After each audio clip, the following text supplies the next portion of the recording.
What up, guys? Brady from PathmakerProductions out in the shop today.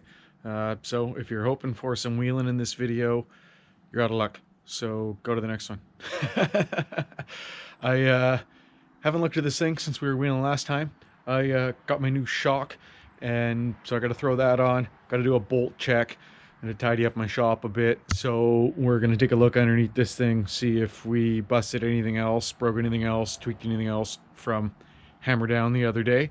I'm going to pull my trailer in over here. I bought some more D shackles that I'm going to weld on the side to give me more tie down points. And the other good thing is got myself a new tow rig. The old girl was struggling trying to tow my big fat car around, so got myself a 2500 6-liter. Got myself an LS motor, so should be good. We'll see. Hopefully that'll get me out on the trail a bit more, because my tow rig what was letting me down. So we're gonna hop in that thing, pull the trailer over, and get to some work here. Trailer. You might be wondering why I didn't do this before, or when I was working on the rest of the trailer, all the other stuff I did. Well, it's because I'm an idiot, so didn't even think about it.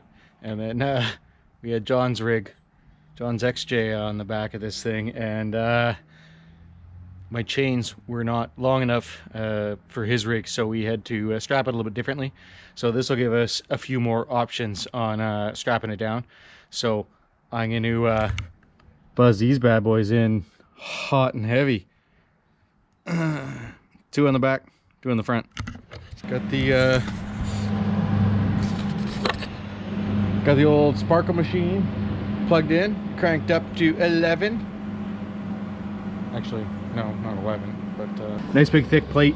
We want to burn it in nice and hot, so I'll tack the 4 corners first and then blast it in nice and zesty, because I don't want these coming off at all.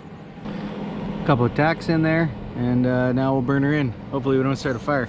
Maybe I'll move some leaves out of the way here. I don't want to light anything on fire.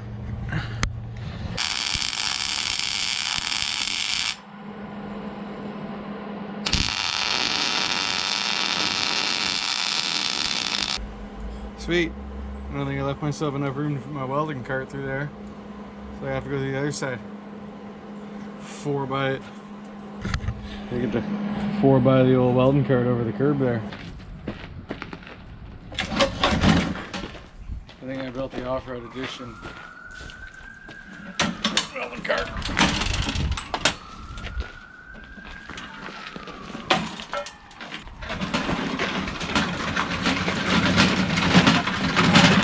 Hey, we're moving. Oh, number 4. Best one yet. Usually the way it goes. I'm going to probably put a little lick of paint on it. As you can see, where do you start, where do you stop with the painting on this piece of shit? But either way, onwards and upwards. Project done. Climb under my rig. Got a big puddle. So there's nothing really there, so I don't know what's leaking. I think that's from before. It's a mystery. It's not under a diff. There's nothing that can leak unless I punctured something in my toolbox. Anyways, you see people posting all the time about Bilsteins. These are some 5125s. How to get them in their rig, because unlike a Rancho, they're compressed. So they're always pushing out, and you end up fighting them, which is no fun. Just took a quick measurement.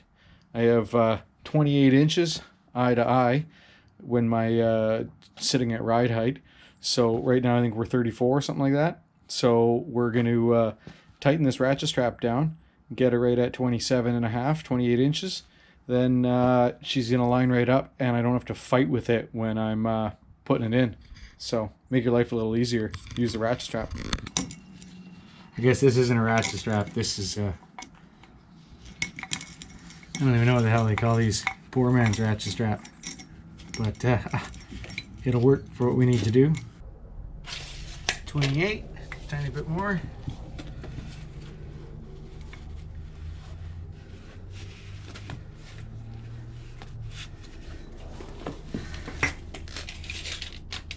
27.5. Perfect. So now the bolt holes will line up when I slide this thing in there, and I'm not fighting that compressed air. And as soon as I get it in, I can let this off, slide the strap out, and we're good to go. Sometimes, easier right after you smash your fucking head on this thing, you start asking yourself, why the hell do I do what I do? Oh, what a pain in the ass. And that oil slick, my wheels ran through it a million times.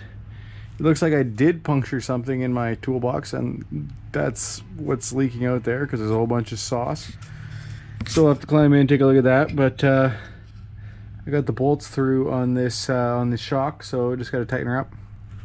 Okay, Bilstein 5125 installed, good to go. While I'm looking around down here, I noticed this bad boy. Jack bar bolt, finger loose from last trip. So I'll tighten that up.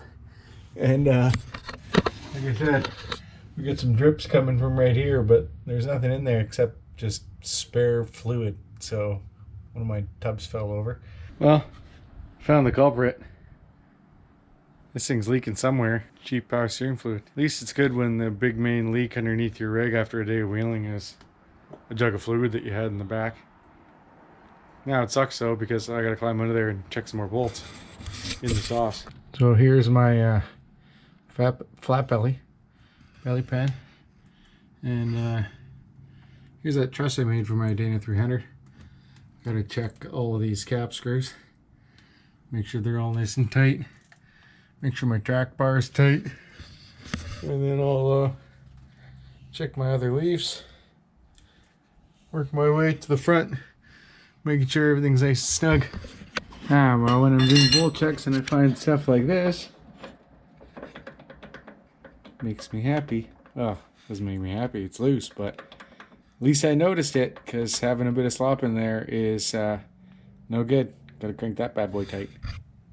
Found a couple loose bolts, a couple loose things, cranked them down. So always worthwhile to do a bolt check when you after you come back from wheeling before you go again, because most of the time I break stuff, it's like, oh, that was loose, probably should have tightened it. Pretty much ready to go out wheeling again.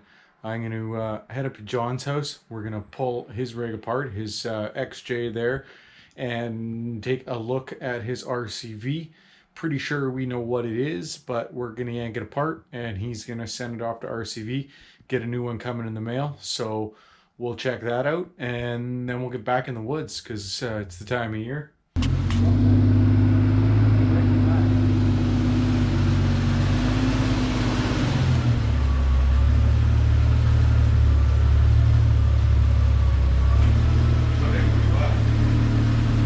Out at John's shop today, we're gonna pull his Jeep car apart and find out what he actually broke last weekend there. We think it's RCV, something on the long side, but we'll find out shortly. So figured we'd film and find out what broke. I just get to watch, don't even have turn wrenches. Just fuck around with the camera. I was really You were in full savage mode is what you were. not really. I just feel that these things, we're kind of building them like fucking go-karts, so why aren't we using them like go-karts? That's kind of my feeling on it. Like, why would I spend 30 grand on the thing if I can't drive it like a child in a freaking candy store? Once you hear rev limiter once, it's like, ooh, I like that. More I don't know. keys. I like to call the right pedal the giggle pedal because it really does make me giggle. Yeah, the new baby coming. Broken fucking Jeep parts. I don't think I'm going to Mexico.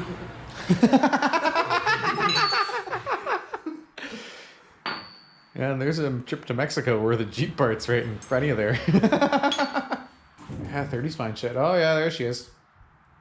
Well, there's your problem, John. Well, it broke there? It's probably going to be easy to get that out though if it's right there. Yeah, that was already coming out. You can just peel it out with your finger. Like, it's already come out quite a bit. We gotta pop that boot off there. How did that happen? Just sheared it? Probably. Can you grab that end? Do you need some pliers? You already had it coming out when you were pulling on the fucking... Oh, it broke right at the snap ring. At least it's not... Oh, there it should be. At least it's not broken in there. Cool, hey, there's one of your 2 windshield bars you needed. No, it's a little short. Well, that's a nice clean shear. on the shaft. I'm not so sure. What can you say? Yeah, that's one of the cleanest brakes I've ever seen. That's insane. It looks like you cut it with a freaking saw. Like really, like you can see it's a little porous right in the middle, but wow. Yarr, CV. Yeah, well, 30's fine.